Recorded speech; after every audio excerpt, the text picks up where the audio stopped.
Okay, so welcome everybody and hello. My name is Nadine Budbill. I am David Budbill's daughter and the executor of the literary estate of David Budbill. Thank you so much for coming, and we are beyond excited, right? This is my mother, Lois Eby, to finally kick off this project, Sutras for a Suffering World, which has been in the works, we just determined, since 2018. So 4 years worth of in the works. And we are so excited to finally have it be here and start with this panel discussion. And before we jump into hearing from everybody, I just want to thank Scrag Mountain Music and Evan and Mary Bonhack, who's not here tonight, but Lara, who's in the back there, for being just absolutely phenomenal partners in this venture. So supportive, so amazing. So thank you. It's been really awesome to work with Scrag Mountain. And I also want to thank Vermont Humanities for sponsoring this event tonight. And I think that's it. We can jump in. We're so lucky to have all three composers here who are contributing work to these concerts that are coming up this weekend. And we'll sort of go over the details of the concert at the end of the program. But we're so lucky to have them all here and get to hear from them about their experience composing David Budbill's poetry to music. Do you want to start introducing yourself? And we'll hear some poetry, we'll hear some introductions, we'll have some conversation, we'll take your questions. Should I start? I'm Evan Premo, and I'm a composer and bass player and co-artistic director of Scrag Mountain Music. And of the composers on stage, I'm the only one who didn't get to collaborate directly with David. And so I'm especially excited to hear from Erik and William about that tonight. So I know I got to meet David, which I'm so happy I did when he and Mary were working on Erik's opera, Fleeting Animal. And but I've gotten to know David really through his words, through his poetry, and through Judavine, and so I feel like I've had a collaboration in that way.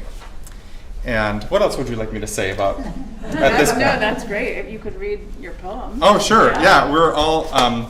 This is maybe a little bit of an interesting one to start with. So maybe I'll read a different one. Okay. What am I going to read? No, I'm just going to do it. Just going to do it. The reason this is well, I'm sure we'll talk more about what we love about David's poetry, and there are many things for me, but one of the things is his ability to describe nature so beautifully. And this is a poem that maybe isn't something that everyone would relate to, but as soon as I saw it, I said I need this to be in my song cycle because it is a scene from the woods that I've known several times, and actually I was walking with Mary and our boys Glenn and George a couple months ago, and we saw exactly this scene. And we recited the poem from memory while we were there, and it was just so beautiful. So that's why I wanted to read this one. It's called That Night. Finally now, down at the bottom of the hill, near the brook, in the bottom land, in the swampy place, among the alders, nothing left. Raven tracks everywhere. Over here, 2 hind legs joined together by some hide. Over there, the forelegs scattered about, and in between, as if it were the centerpiece for the dining room table, rib cage, spine, and skull, all picked clean, nothing left. Only a little red flesh clinging to ribs, jaw, eye socket, vertebrae.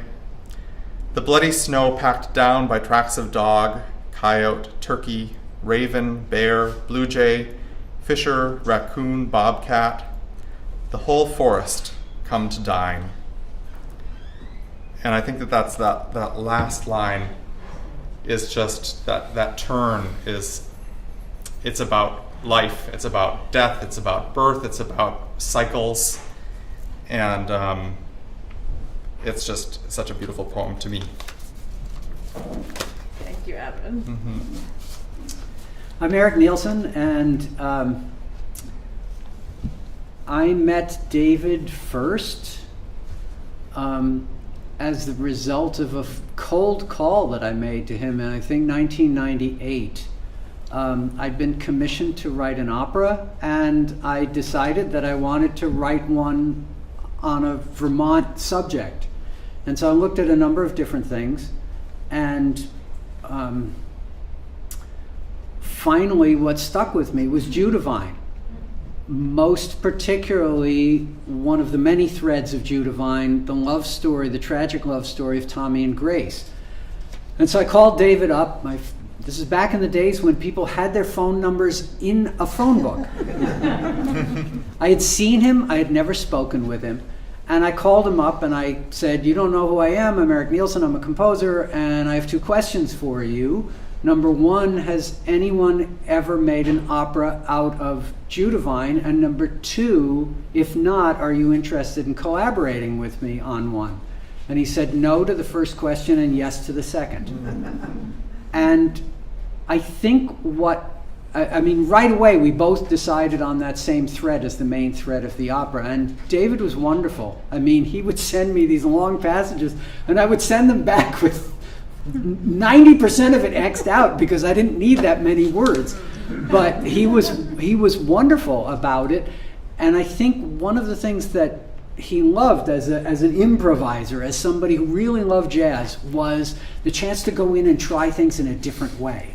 And so he invented 3 new characters that are not in Judavine. They are spoken of. Tommy's 2 army buddies who are just mentioned very briefly. Black GIs, former GIs from New York City who come up to visit Tommy in Vermont. They are characters in A Fleeting Animal. And something that shows up in one of Tommy's poems where he talks about the angel of depression. And I said, we need to make her a real character. And so she became a character. And I think he really enjoyed that opportunity to go in and rework things like that. So it was a wonderful collaboration for me. The other collaborations were much more passive, if you will, in that I took a number of his poems and set them to music in different ways at different times. But for me, the really the meatiest interaction we had was on A Fleeting Animal. So, having talked about a tragic opera, I'm going to read one of my favorite of David's poems, Bugs in a Bowl. Han San, that great and crazy, wonder-filled Chinese poet of 1,000 years ago, said, "We're just like bugs in a bowl, all day, going around, never leaving their bowl." I say, that's right.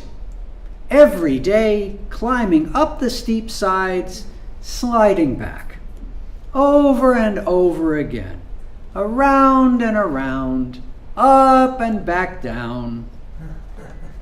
Sit in the bottom of the bowl, head in your hands, cry, moan, feel sorry for yourself, or look around, see your fellow bugs, walk around, say, "Hey, how you doing?" Say, "Nice bowl."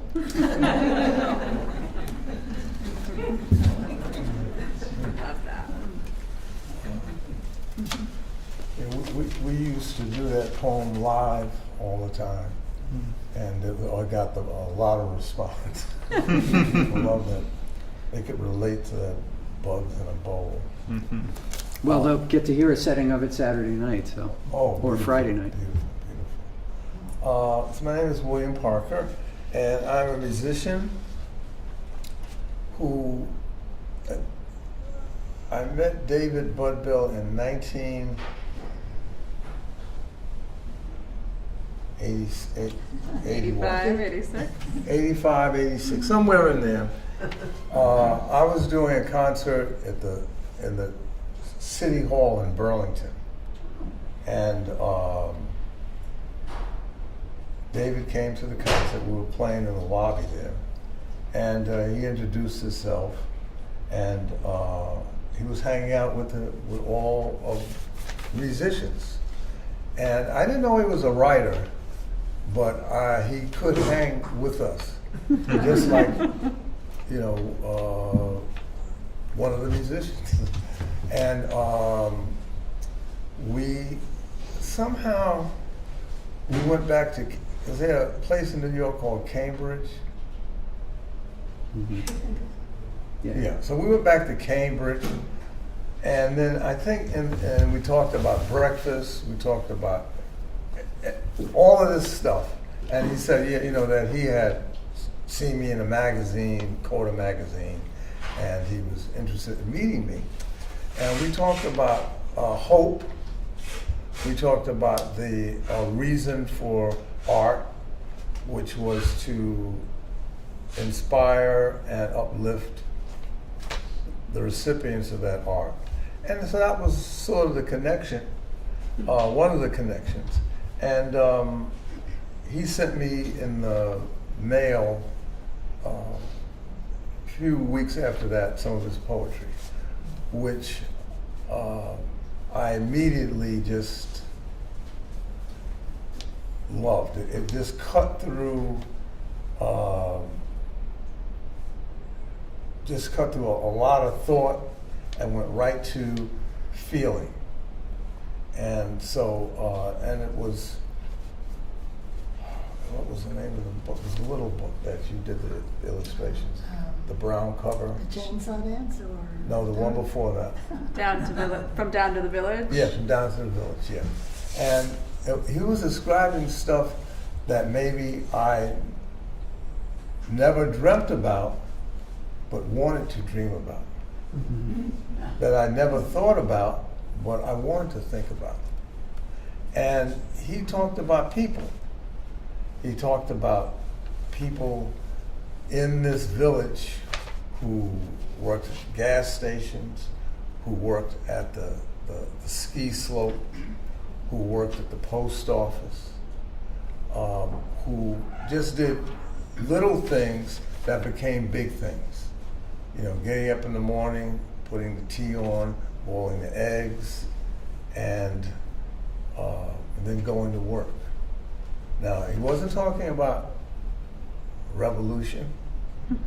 He wasn't talking about so much politics then, but he was just talking. Oh, God. It's David.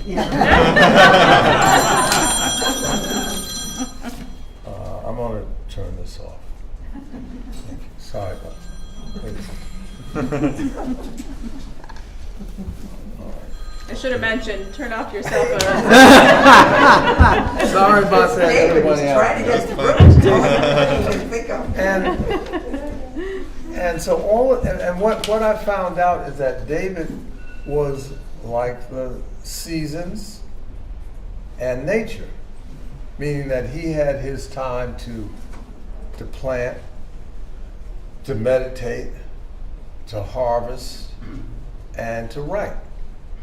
And he would every year when you bed down in the cold in Vermont, he would write. And when the snow would melt, it does melt here, right? Yeah. When the snow melts, that's it. The work is ready, so it comes out. And the other thing I noticed is that in observing nature the way he did, he began to be able to be an interpreter of the language of trees, of birds, of bushes, of the skies, of the mountains. And that if you look hard enough at these things, you begin to hear their language. And so a lot of the co-authors of his work could have been the pine trees. It could have been the birds he described and the colors he described. So his life was a long, long meditation. I mean, that was the feeding. It wasn't like, let me think about what I have to write. Just let me see what's coming through me. And he had tapped into something where he could just let it flow. I mean, people ask this, and well, how can you continue to do stuff your whole life and be creative?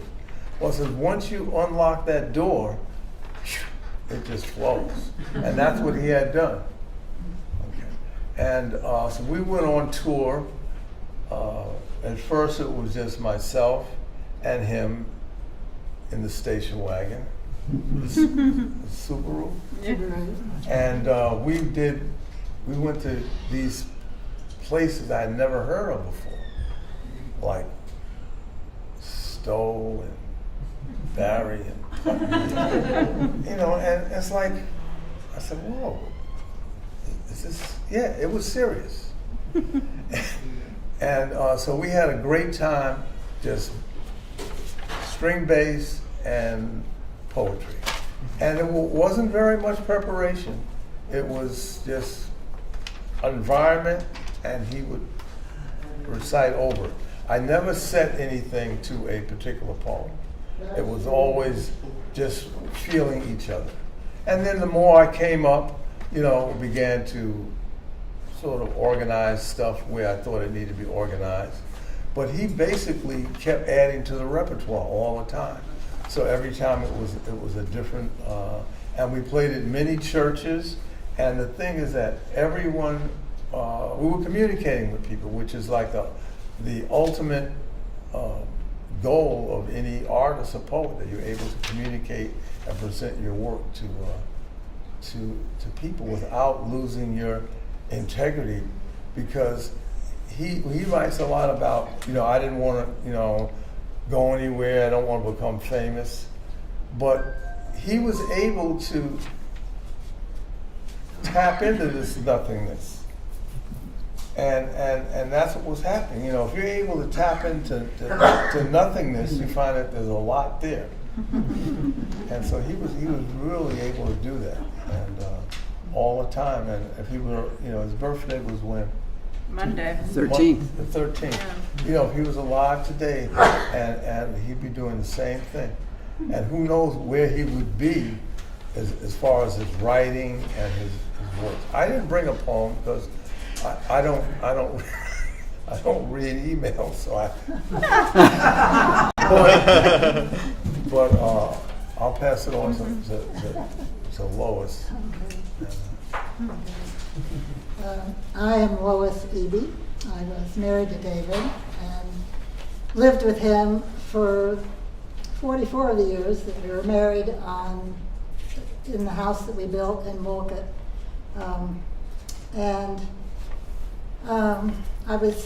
I also want to add my thanks to Nadine's, to Evan and Mary and Scrag Mountain Music, and to my person back there, Laura Moniz, who was just so fabulous over the 4 years that we've been planning this. So, it was a dream that Nadine and I had when we first went to New York and heard Williams Group at the New School do their program of music for David's poems, and we said, we already knew we loved what Evan had written, we loved what Erik had written. We thought, what a great program this would be. Let's bring William and his group to Vermont and see if Scrag Mountain Music will produce a program of all this great music. And so it's really like, wow, it's actually happening. They're actually here. I was thinking about things I could say. One thing I wanted to talk about was David's relationship to music. He obviously loved music. In high school, he played the trumpet, and he was in a high school band. And he thought then about music being his profession. But he decided that he was really not the type to travel a lot and do gigs, you know, for a living. And that he was more of a person that wanted a stable home. So I was thinking this week that he was able to do that, to create a homestead here in Vermont. And yet, luckily, meet William and travel and read poems, and William played music, and then create the opera with Erik, and had so much relationship to music. He very much respected what Evan and Mary were doing and starting their own home in Vermont and bringing music to Vermont. So it was a lifelong love, and very important to the way he wrote, because he was very particular. Although his poems seemed quite natural, he was very particular about how they were written and the rhythms that are in the lines. So he worked on them, which might surprise people, and that they seem so natural. And they are, and they aren't. But he would be so grateful for this program and the music that you all are creating. So I thought that I would read a poem that reflects some of his feeling for music. It's called Often I Think I'd Rather, and it's from While We've Still Got Feet. Often I think I'd rather play my flute than write a poem, those pure or impure tones going out into the air, those runs or stumbles up and down some scale. No need for thought, no need for wisdom, nothing for the mind to do, just emotion, feeling, sound, traveling on my breath, coming up and out of me, and through the flute, directly out of me, directly into you. My breath saying all that need be said by saying nothing at all. Yeah, we were asked in an interview if David could have conceived of this program, and I don't think so, but he very much believed in the relationship between poetry and music. He would have been, it's very much coming from a place where he lived, and so I'm grateful. Can I ask a question? So didn't he have an accident with the chainsaw, so he had to stop playing the trumpet? He did. I think it was maybe the first year we were in Vermont, he had an accident with a chainsaw. Something flew out of a tree and split his upper lip. And when he was lying on the table in the hospital, the surgeon said, "My gosh, I hope you're not a trumpet player." And David loved to tell this story, because he couldn't talk. He was like, "I am a trumpet player," he was trying to say. And so after that, he couldn't play the trumpet. He eventually took up the saxophone and played it for a long time. But then he found it hard to take with him when he went on reading tours or played with William, and decided to play the shakuhachi. And it's a very difficult instrument to play. And it says, Nadine has talked about how determined he was to ride the bicycle. He's also determined to learn to play the shakuhachi. And then he was able to easily travel with it. So, yep. And I'll be playing David's shakuhachi on the concerts in Montpelier, Burlington, Montpelier, Putney. and Putney. Yeah. Can you describe what a shakuhachi is for those who don't know? Well, it comes from is a measurement called shaku, which is a certain length, and it's a 5-hole bamboo flute that's actually police in Japan used it for a weapon, and then and priests would use it to play music, and the real good ones have a poisonous red dye that they coat the inside with, and then when it dries, it's not, of course, poisonous anymore. And so it's different than a Western flute, because it's kind of untempered, and it plays a lot of sounds in between pitches, and it's not exact. It's not like it's close, but it's exact onto itself, let's say. So I would love to just have you all talk about your experience of composing for David's words. I also want to just make a quick comment to we're going to do a kind of question and answer towards the end, right? Yes, yes. So for people in the room to start putting those in your mind, and for those of you who are online, you can start actually populating the chat box with that, and then Lara will get us those questions and we can respond to them. So please do that. Yeah. Awesome. So any thoughts about your experience of composing for David's poetry and writing? One thing I really liked about working with David's poetry was his imagery and his brevity. He didn't use a lot of extra verbiage. At least from my perspective, he was trying very hard to say things in as simple a way as possible, and that really appealed to me. Because I try to do the same thing in my music. I don't often succeed, but I do try. And having not many words to work with is great, because it means I don't have to write to the publisher and say, I only want to use half this poem or something like that. I could, use all of Bugs in a Bowl or What Isa Heard or any of the others that I set. And also his descriptions of natural phenomena just jumped off the page to me, about bird song and about the wind and about rain and dead leaves, and using them as metaphors for passing through life. And so I found his poetry very evocative and, in a way, asking to be set to music. I noticed when you were, I should speak for myself. As I was reading this, I had a hard time not speaking the rhythms that I set, and I could notice you trying to resist that as well.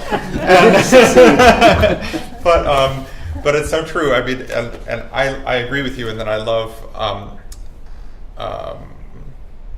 the simplicity, and certainly not simplistic at all, but beautiful simplicity. And I think it is, especially when combining different art forms, there has to be a directness, or it helps. Let me put it this way: it doesn't have to be, but it helps understanding, because anytime you add art forms together, it naturally complicates things, and it can be beautiful, and it can be elevated, and it can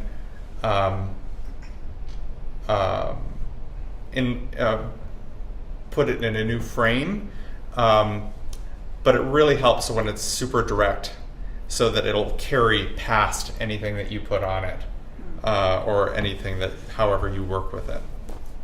That it'll still come through. It'll still come through, and it'll still be understood. Yep. And on a first hearing. Well, Is there some license that the composer has to elongate syllables or to chop words in a way that is not dictated by the natural rhythm of the poem? And does that lead to conflict? Guess you have to ask the poet. We'll call again. Yeah. You see these two missing teeth?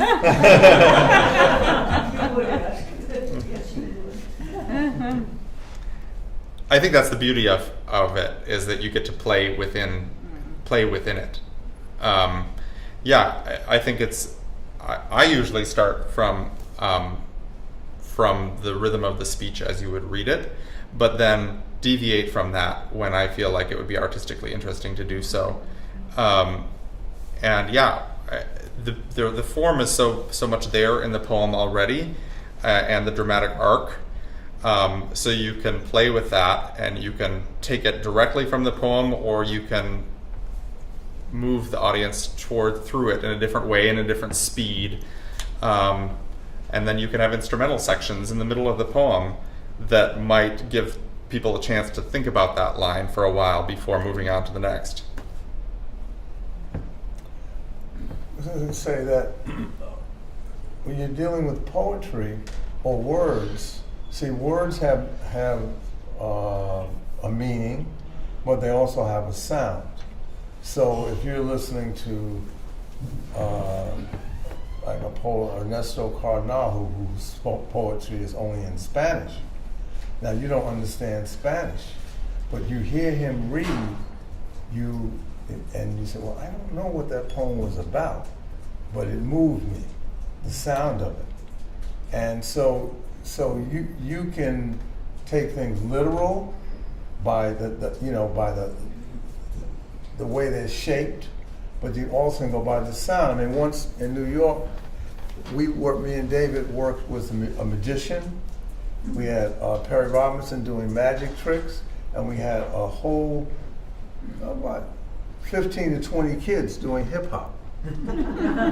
Okay, so they were doing that. We had Wilbur Yoda, a bass player from Holland, came in at the last minute and played. I was playing, and David was reading. It was like one long sound that if you could pick up something, you were uplifted by that. But then if you were listening to it just as a sound collage, it was happening on that level. And if we had done it, say, at 6 o'clock, it would have had one interpretation or one reading. If we did it at 8 o'clock, it would have been different. If we did it the next day, it would have been different. So every time it's different. And so if you can be able to repeat things, you can either clarify them if you like, or you can just do them the same, and you find that they take on a life of their own. And so that's the longevity of poetry or any art, is that they has many lives outside of what's presented. And every time it's played, you say, I don't remember that. You know, I was listening to this piano player today, Dino Lipati, Hungarian. He's playing Chopin. And I hadn't heard this guy since I was a little kid, you know. But I heard him today driving up here, and it was like I heard things I never heard. I heard, you know, all kinds of clusters and in-between sounds. So it took on another life for me. And if I hear it coming back down, it'll take on another life. So that's what words do. And then after you pass, it takes on another life after you're gone. You know, people can read and feel the language, and it's also universal. You see, we say that universal language, like tears, like crying. If you took babies from all around the world, a Vermont baby, a Russian baby. Vermont baby, a Japanese baby, a baby from Alabama, a baby from Africa, and you said, okay, I want you all to cry, and I want you to name the baby from Vermont. You can't. See, at that age, it's all universal, and that's what art is. It becomes universal, and once you're able, and that's what David was able to do, but it's real. It can be tedious trying to really set the words to music, and you say, well, how would David say this? And you say, I have no idea how he would say it. And then you listen to him say it, and then say, I know, but that's the way he's saying it. Now, I got to say it another way. So, but once you investigate and do it, it comes around. It comes around. I have to hear the opera. I haven't heard it yet. You know, so I've got to hear it because I've been hearing so much about it for years, and how emotional it is and how beautiful it is. So I've got to hear it. Well, I'm curious, William, because you, unlike Erik and Evan, had to make the transition from performing with my father to composing for his words. Right. So what was that transition or a shift like? Well, it's two things to consider: who you're composing for, what they can do, and then making it come to life. So it's a thought process, and sometimes it's like a sculpting. You have a big block and you whittle it down and say until it has a shape, and sometimes immediately it has a shape, and sometimes it takes as long as it takes till it's done, until it's ready. And but the poetry, there's so much poetry. I mean, there's enough stuff in all. I mean, I was reading the Broken Wing. You know, I mean, so much stuff. We won't. The stuff will outlive us. This poetry. You know, it's really great. So it's a wonderful task, and it's not a burden at all. It's a task of joy to be able to try to set these words to music. Well, and you are in Broken Wing. For those of you who've read Broken Wing, there's a character named William, and he talks about the tone world, which is your concept, right? Yes. Well, You want to share about the tone world? That's a real tribute. yeah. Well, you know, with David, you know, we used to feed off of each other all the time. You know, like the city mouse, the country mouse, city mouse, the country mouse, and then he didn't come to the city that much, you know, because it was a little more difficult to come from there. But I came up here quite a bit, you know, and so we had it was really a great rapport and you know, brotherhood thing, and you know, yeah, it was really great. I miss him. Yeah, miss him a lot. Yeah. My father did actually write a story called Country Mouse, City Mouse about David and William, which, if anyone knows a children's book publisher, we'd love to get it published someday. It's a really cool story. Well, he had those two sides to himself, though. He was always talking about how when he would sometimes say when he was in Vermont he wanted to be Right. in New York, and when he was in New York he was missing Wolcott. So, Yeah. you know. That might be a nice opening for my question. I'm Kathleen Osgood, and my dad, Bill Osgood, used to organize the programs at Center for Northern Studies, and then I took on his job. So we often saw the whole Budbill family there. And one of the things that I was struck by in the Northeast Kingdom is kind of its, it's noted for its poverty, it's noted for its rural character, but is it also noted for its creativity? And I'll just throw that, you know, the idea of living in a rural place and being able to make music, make poetry, make art. Let's repeat that question just so that it's clear, and correct me if I'm wrong, but you're wondering about, you know, specifically the Northeast Kingdom and about Vermont and the relationship between living in a rural place and being an artist. In a poor rural place. In a poor rural place in Vermont. Look at kind of the per capita income of Vermont compared to many urban places. We're not wealthy, and yet it does seem that there is an opportunity that doesn't exist in some other places. Just an open question. I have found for myself that being able that I'm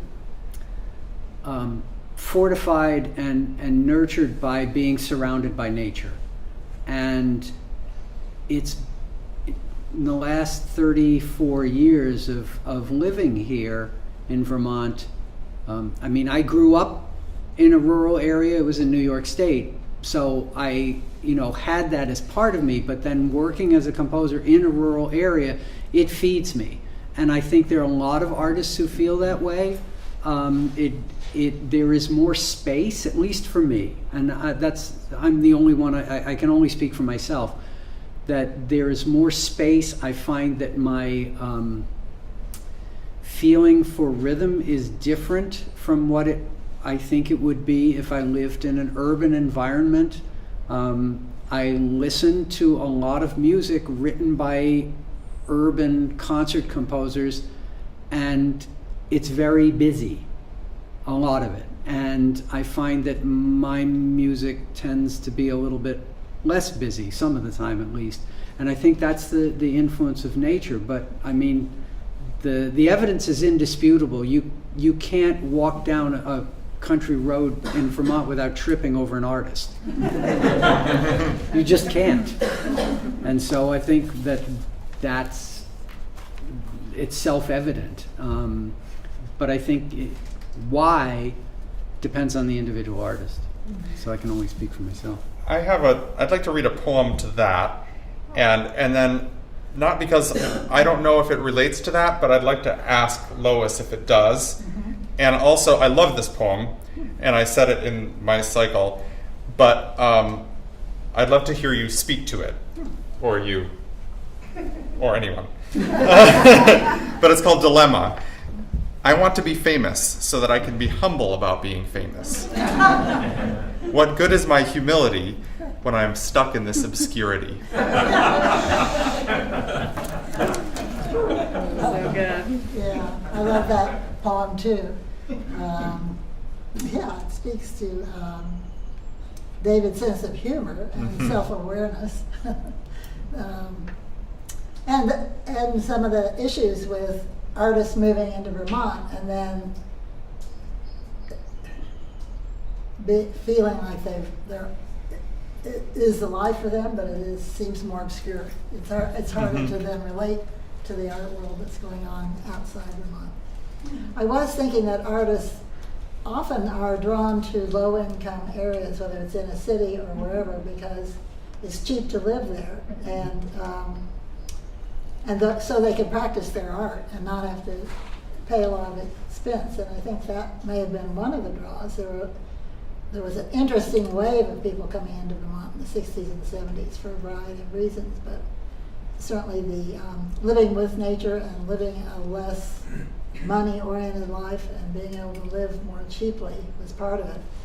And then David also had a working class background and a sympathy for working class and poor people, so that he felt at home in that area, I would think. I think it was like, here is country and people understand their struggles, and so it was fertile for him out of a genuine feeling it was the right place for him.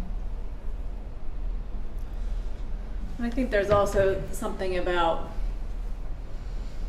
because of the way my father wrote and how he wrote, that placed him outside certainly the literary establishment, which he writes about in his poems, and I think he had very much a conflicted relationship with that relationship, that right, that he didn't want to be part of that, but at the same time wanted recognition. Right? And for example, not that there's a bone to pick, but that he was never voted the Poet Laureate of Vermont. Amen. Is a huge sadness. I'll get emotional because he should have been. Absolutely. Right? And Absolutely. why? So, do you have an answer? I have an answer. I worked for the Arts Council, the Vermont Arts Council, which was responsible for soliciting nominations for the Poet Laureate. And this is my personal opinion. I'm not speaking for the Arts Council, but I saw it over a course of 6 years. David's work was too political. It had spoke to issues that were too uncomfortable to be put center stage the way the Poet Laureate is. I think, honestly, the politicians who were responsible for deciding, nominations were made, but it was not decided by the Arts Council. It was decided by the governor. And I think there was a certain amount of fear of what David might do. Probably founded. Yeah. And I have to say, I'm very proud of the fact that here in Montpelier, Yes. we managed to pass a city resolution that named David the People's Poet of Vermont. All right. Which I like to think he might like that better than being the poet laureate. But that was a great disappointment of mine once I had met him, which I did when I first worked for the Arts Council. That, come on, people, this is so obvious. Well, and he would say that it didn't bother him, but Right. we knew that it did. And a year or so before he died, I reached out to the Arts Council and asked if I could have several years worth of nominations. And I got an avalanche of nominations that had been made, and I made them into a little book for him. So at least he got to read all the nominations, and so it wasn't for lack of the people wanting him. He was nominated every year. Yeah, Every by year by you know many multiple people. Yeah, yeah. Do you think the mic's picked up? Yeah, I think okay. so. Great. And I'd love to hear, William, you talk really wonderfully about, as a born and bred city boy, city New York, person, just your experience of getting to know David, coming to the country, connecting to nature. Well, a lot of people, whenever we did concerts in New York, it was people who were from Vermont who lived in New York who came to the concerts. The pipeline. The hip people in New York, some of them couldn't get with the poetry because they we're talking about some leaves and mountains. They wanted more urban stuff, but David did have more urban stuff, that we also read, and much more political stuff. But people in New York, they're very frustrated. Or a lot of the artists are frustrated because they always want to, one guy's complaining that he's not making enough money. He's not Elvis Presley. Somebody else is complaining he's not Shakespeare.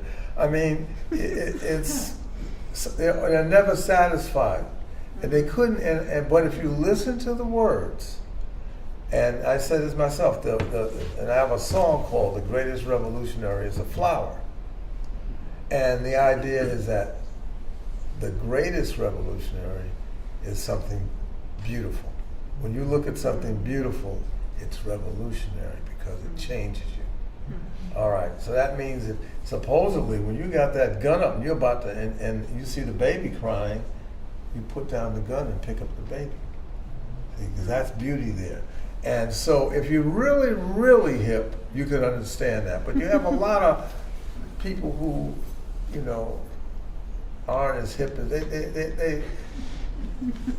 they play at being artists.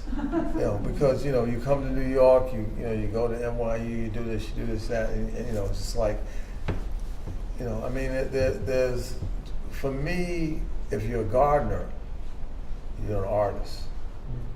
You see. If you're a cook, you're an artist. If you're a grandma taking care of your grandkids, it's the art of living, you see. And so that's all art. And so, people in New York, is this being broadcast? Yes, it is. They're going to stop you. Can we edit this? They're going to stop you once you enter the Bronx. Okay, let me rephrase this. Some people in I'm going to mute it for a second. The hippest people in New York could dig David. Okay, other people, had to work at it a little bit. And if he lived in New York, he would have, everybody would get it. Because then he would have been a fixture there, the same way he's a fixture up here. And his work would have changed, to sort of, modulate here and there. So because when something is great, you can drop David anywhere, in the Sahara, in the up north, wherever, and something begins to happen. He begins to make things grow. He begins to say, so okay, we have igloos. I'll do a poetry reading in the igloo. You know, you have the rainforest, I'll do a poetry reading over there.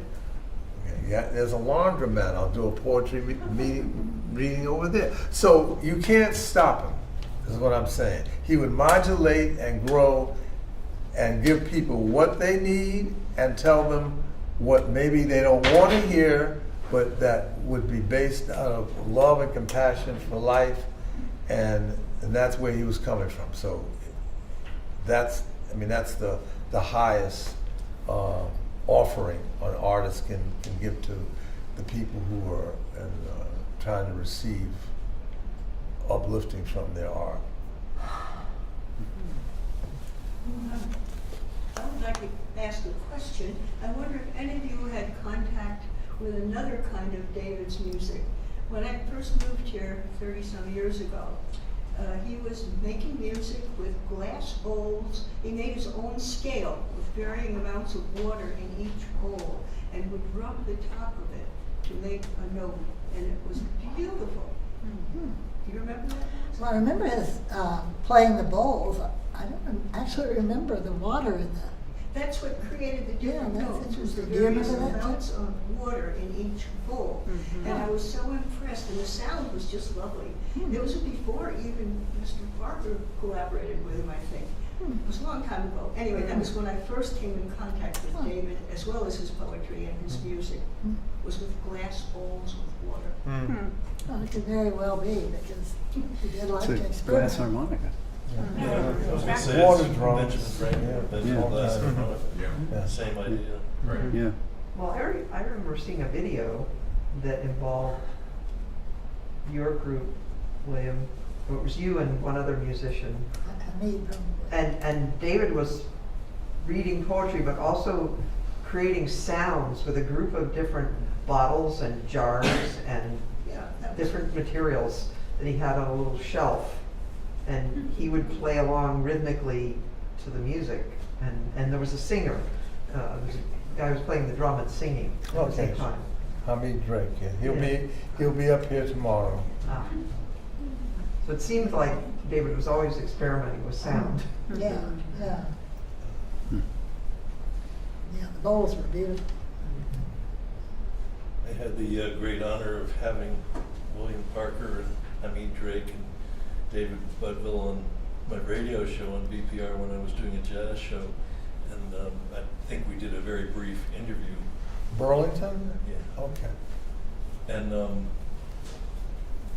I had met David because of my fascination with Hayden Carruth, who edited an anthology of poetry that I studied when I was in school. And we really bonded around Hayden's and his friendship. The two of them were close.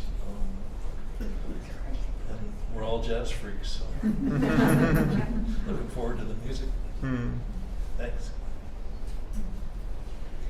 So that's a good, I'll just do a quick interlude to just talk about the concerts, and then we'll make sure to take more questions. But so Friday, Friday, so that's, well, this Friday, in Burlington, we will have the works of these three incredible composers in concert at 7:30 at the First Congregational Church.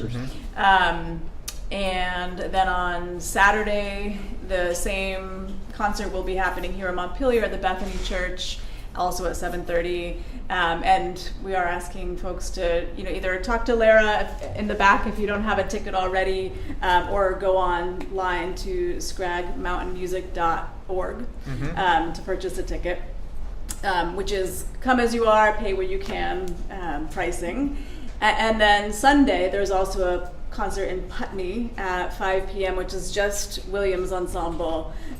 So if you're going to be down south or know anyone down there, that's an option too. So hope to see everyone at those concerts. Any questions that you haven't had a chance to ask? And I want to also make sure, Lara, if there's any online participants asking questions, that we get them too. There are two questions. Both were kind of touched upon, but I'll just read them anyway. One person said that he discovered David through his albums with William, and was interested to learn about how you met. And also, I don't remember if you touched upon this exactly, but how soon after you met did you decide to collaborate together? The question was, how soon after David and William met did they decide to collaborate? I don't know. I think long enough for David to fill out some grant applications for the Vermont Council of the Arts, and then say he's got. It seemed like to me it's kind of easy back then.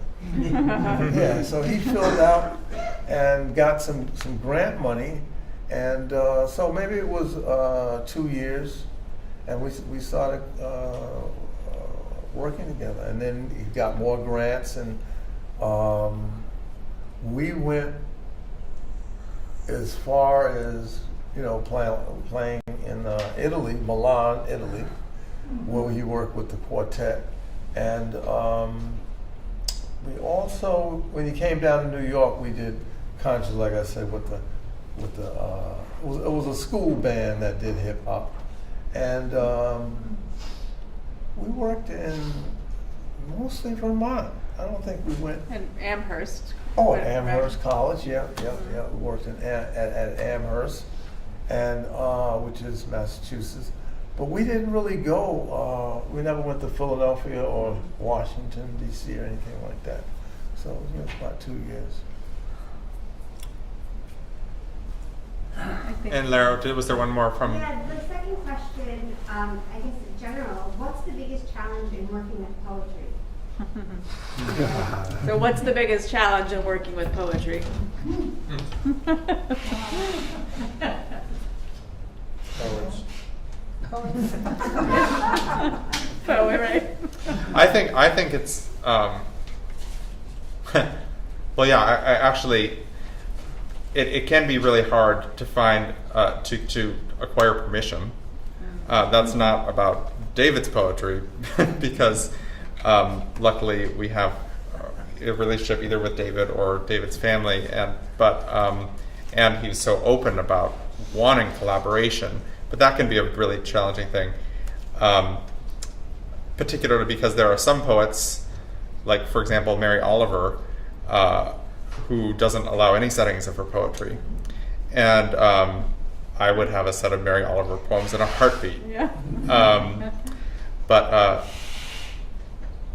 in terms of setting it to music, for me, it's just liberating. Like it's only makes. It's just so inspiring once you find the right poem. It's not, it's an enabling constraint for composing, I think.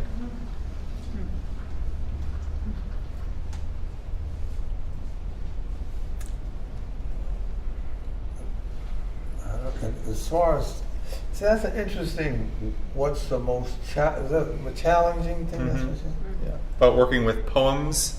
Working with poems. I mean, the most challenging thing can be like getting out of bed in the morning. And once you do that, and you sort of set up to it, so by the time it comes to working with poems, you've already met all your challenges. So working with a poem is like a piece of cake. After you've done with paying your rent and this and that and the other thing, and so that with working, you have to sit down and write and work with your art. It's heaven.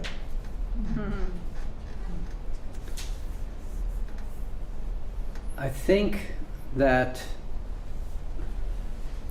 for me, aside from the existential questions that William has already dealt with, the biggest challenge is to find ways where I feel that I'm doing justice to the poetry, enhancing it by adding music in a way that it enlarges the scope of the work.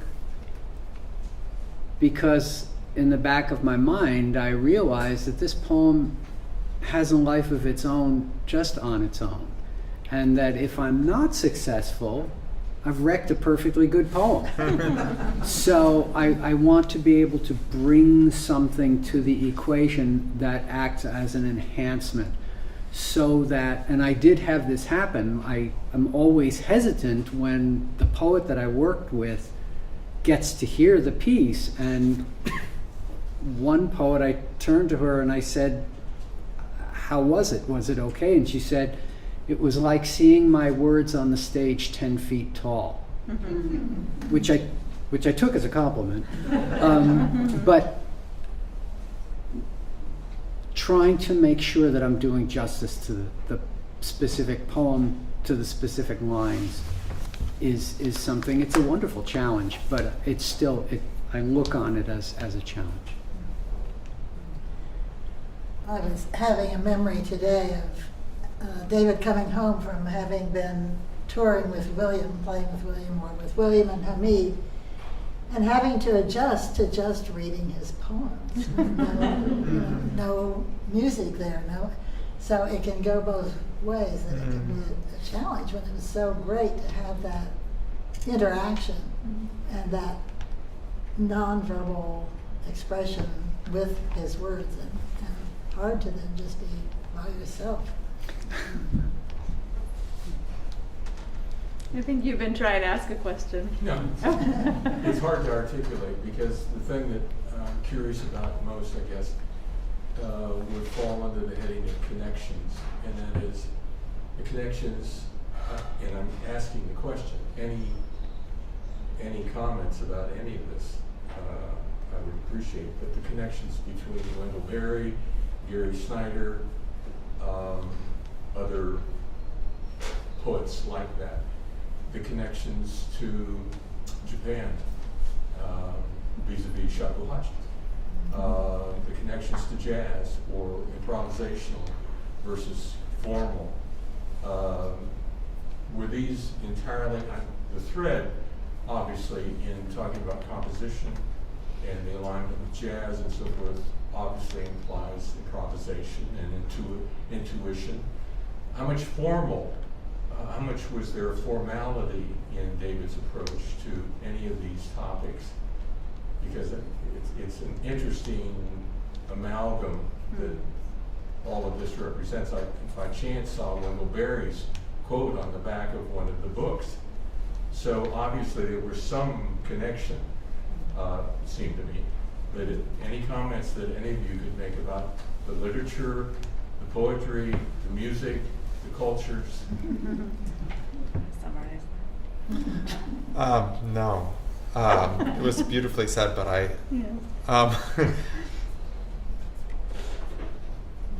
So maybe we should speak to it, and okay. I think it'll become evident. Okay. I don't know. Maybe Lois would be in the best Yeah. position to answer that. Well, it's a large question. He certainly admired Wendell Berry and had some correspondence with him. And they all, we could all riff on what they might have had in common in terms of their relationship to nature, their belief in the value of being connected to the land and to nature and to people. I think that David maybe particularly had that in common with Wendell Berry. He didn't, that I know of, he may have read Gary Snyder, but they didn't correspond, or he didn't have a direct relationship. And he didn't himself go to Japan, but he was very interested, obviously, in Asian writing and art and philosophy. That influenced him a lot. So they have that in common, even though they didn't. It may have been, what's the word, generated in different soils. So because it's there in the atmosphere. If this is relevant to the question, his relationship with Hayden Carruth and jazz, I don't know whether you want to talk about that, but maybe I misunderstood the question. Yeah, that's drawing in another relationship which they very much shared, their love of jazz, he and Hayden, and living in northern Vermont. so that this kind of deep devotion to the music and also to poetry. And then Hayden also knew Wendell and was connected with Wendell, so there was kind of cross-fertilization, you might say. It's interesting too because there has been an addition in the past few years of collected correspondence between Snyder and Barry. It'd be interesting to, if there's any, although it sounds like there's no existing correspondence from David, but it'd be interesting to see what commentary might be added to that collected correspondence that exists. And there is one other aspect of this that I found interesting, and that is, I think, I'm not sure who said there's so much. Has there been any discussion, or is it already passed, and I just don't know, about archiving, archival preservation, access to the corpus, to the entire work, and that probably may be something that you know about. Yeah, so it is all of my father's papers and writing and all that are archived at UVM and accessible there. Okay. Yeah. Thank you. Sure. Some of the most important writing is when he would give his email light. Judavine Mountain Emolite. Emolite, yeah. Yeah. That was not published in a book, right? No. No, you got that, and that was essays and prose about current events and about politics and art. It's very see, David was a multi-dimensional person. Okay, it just wasn't one. Like okay, he writes about this, but he also could write about many other things. I remember when we were in New York, we went to Little League games. And we were talking about Gene. Did Gene play in Little League? He did. Yeah. Gene going to Little League games. So it was my brother.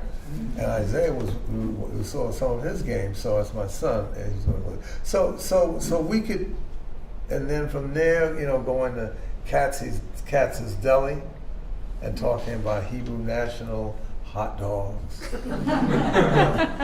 Okay. And then talking about Chinese poetry and pottery. So he was, it's hard to, and the box was wide open, and you never know when, I think that we all come out of tribes, and sometimes, the tribes intersect, and you say, oh, you like, and you say, oh, you were influenced by so-and-so, or you communicated with so-and-so, and you say, well, I don't even know who so-and-so is. Then later on you find out that, oh, wow, we came from the same tribe. We just never met. So sometimes you meet, sometimes you don't, but David was really, let's just say you couldn't sleep on him. Because if you think you got him in that box, the next thing you know, he's over here. He's over here. So, yeah, we'll take one more question, and then I'm getting the wrap-up signal from the back.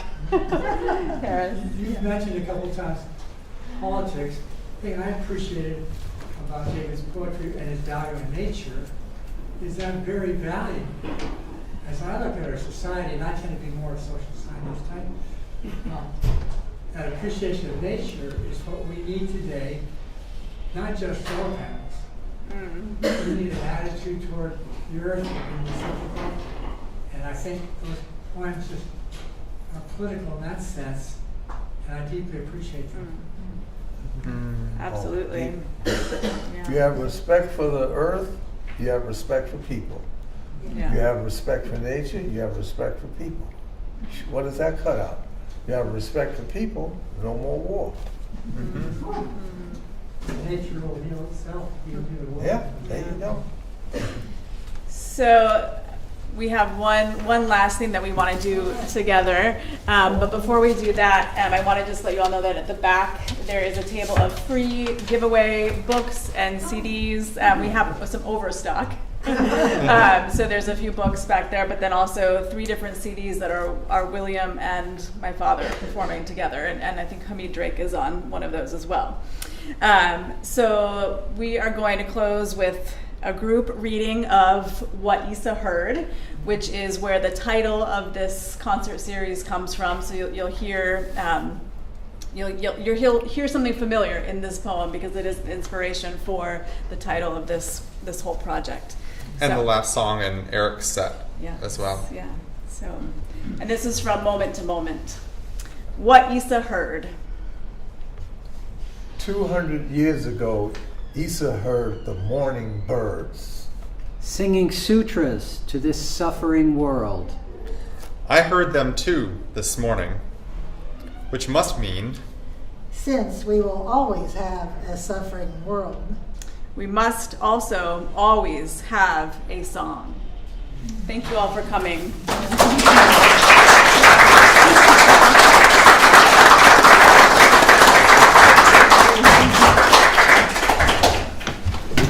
William, you say you don't have an email. I will send you